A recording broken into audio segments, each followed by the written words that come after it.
Hello BookTube, it's Leah Cooper here, and today I'm bringing you a library haul.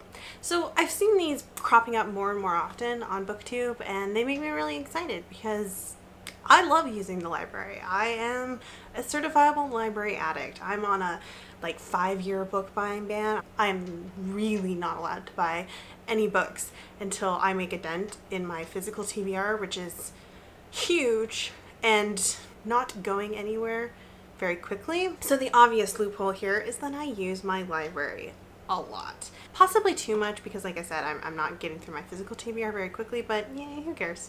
I almost always have probably half a dozen things checked out, but a lot of times it's like half of it will be read and I'm in the process of reading the other half or something like that.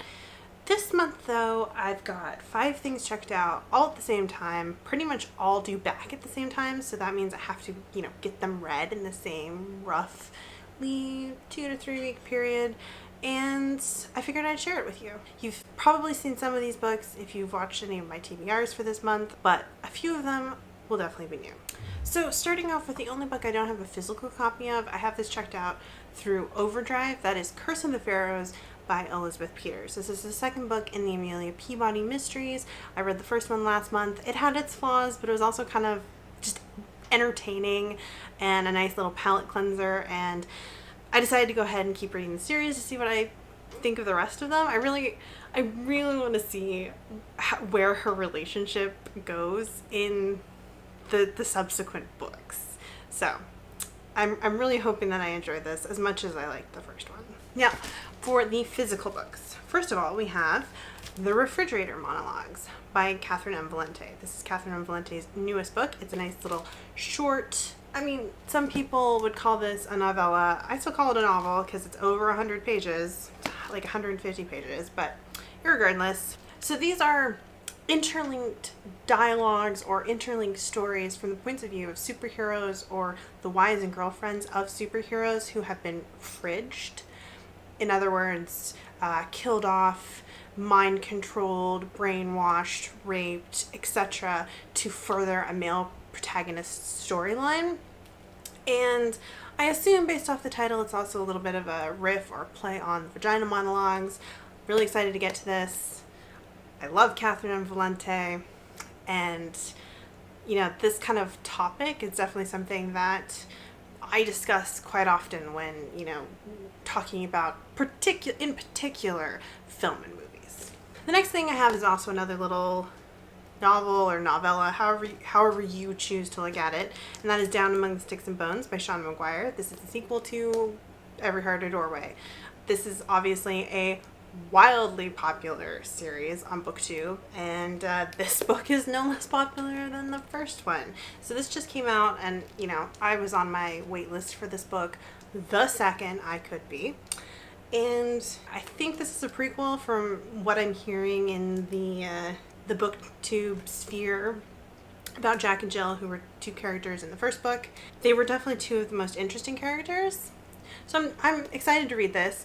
Though, I will say I am most excited for the 3rd book in the series. I think it's called Under the Sugar Sky, and that is about, I can't remember his name. The trans boy who went to a, sweet, fluffy, bubblegummy fantasy land and then got kicked out of it because he was trans. He was my absolute favorite character in the first book, and so I'm, really excited for that one. But in the meantime, I've got this. Then the next thing I picked up because I saw Kath talking about it a few times on her channel, and she suggested I check it out, and that is Sleeping Giants by Sylvain Nouvelle. I'm probably butchering that. So I was just kind of browsing the library shelves, which is always a dangerous thing to do, since Kath had recommended it and spoken so highly about it, and also mentioned that it kind of is a mixed media type format. It's not just a strict prose narrative. There's interviews, I think, in here, possibly reports, stuff like that, and I like that kind of thing. I really loved that, especially in Radiance. Radiance is highly kind of mixed media. I was very curious about this. It's a trilogy. At a quick glance in the dust jacket, it looks like it's about a young girl in kind of a rural area who discovers a huge artifact, and she's not the only one who discovers artifacts. There are more discovered all over the place, And yeah, I don't know. I've heard this first book can be a little slow. I think some people have said that, but then everything I've heard about the second book in this trilogy has been really positive. And this is only like 300 pages, a little like contemporary sci-fi, kind of continuing my trying to find sort of contemporary sci-fi first contact stories that I actually really like, since I've kind of inadvertently started that trip, been on a little bit of that kind of a kick. So the last thing I have checked out from the library was kind of a spur of the moment deal, and that is Call Me by Your Name by, I'm gonna butcher this probably, Andre Osman.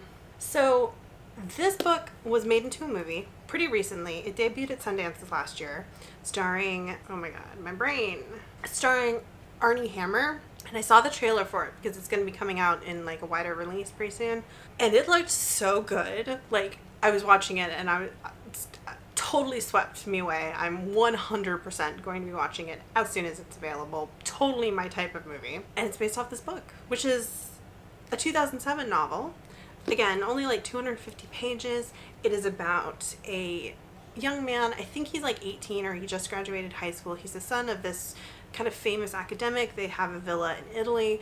Every summer his father takes on kind of like an assistant, like a college grad student finishing up their thesis, and in exchange for critique on their work and 6 months total free working holiday in Italy, they just help him with his like correspondence and provide entertainment and dialogue, and they live with the family for 6 months. And this kind of hot, brash American, this is in, I think this takes place in the 80s, this hot, brash American comes to do his 6 weeks, and he and the son fall in love, or have kind of a whirlwind romance.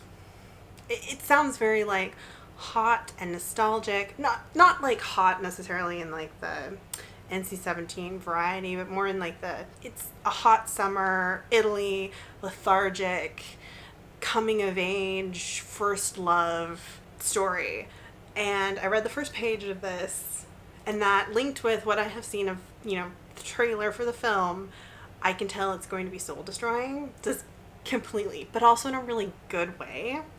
So I am super excited for this novel. However, I do have 2 arcs I have to read this month because they are, the books are coming out at the beginning of September. So this is definitely kind of like at the bottom of my TBR, but I really want to get it read before the end of the month, just because it sounds like the epitome of a summary read, which, you know, I'm not a huge fan of, but this makes me excited. So this, plus my one little ebook, is my little stack of things I have checked out from the library right now. Let me know if you've read any of these books or if any of them sound interesting to you. And I'll see you guys in my next video. Bye.